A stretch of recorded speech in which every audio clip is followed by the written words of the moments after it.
thank goodness for this, we're actually getting somewhere near to being caught up with these shows. So Wednesday the 9th, the evening show, it was Paulina again, of course, doing the pictures, and she was in white. She was in the lovely white dress, like when they're white swans. So I actually turned out to be in white as well, so I was like, gotta get a picture because you know I love those coordinating outfits. So I did, and she said to me, do you like our show? And it's like, well, I'm gonna say no.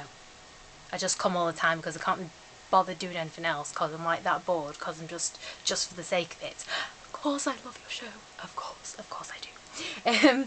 And I just find her very easy to talk to and very nice. So I don't know, what is that? Maybe I'm just calming down, or maybe that's just her personality. I don't know. Well, I'm getting a bit better at talking to these skaters, so that's nice.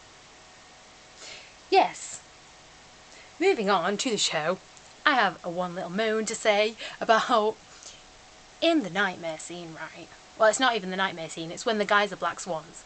When Dennis and Evgeny kind of come together and like, well, they're like facing off from opposite ends of the arena. When they come together and then like look at each other and turn around, why is it, Mr.Cheprasov, that your face always breaks into a smile? Is it just because it's like you can't help yourself because it's your mate and you're going so close? I don't know.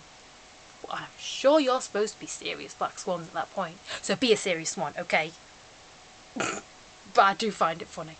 Moving on, the Act 1 finale, I did happen to notice someone had a strapped knee and someone had like tape on the knee.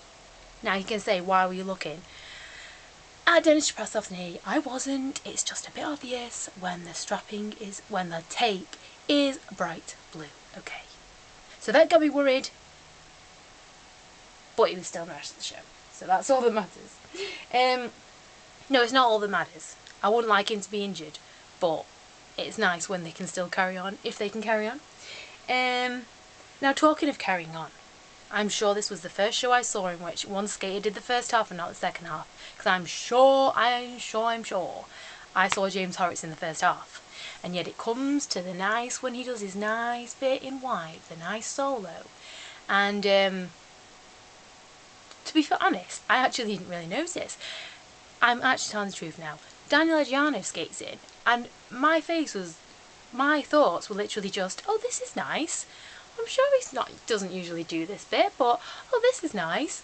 And I was like, actually genuinely like really happy to see, and because obviously I had been moaning that he'd been at the back so much, so you know, careful what you wish for and stuff, but no, it was so good, and he did so well, and he skated James, and then I was thinking, obviously, and then I realised that James wasn't in it, and I was like, oh no, like, where's James Horrocks, what's the matter with him, oh, that's not good. But it was really, really nice to see Daniel do a bit more skating, so I was actually really happy, and I really enjoyed that bit.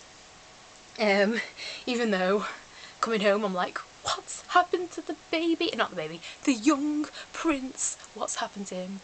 Where is he? And just to mention the choreography.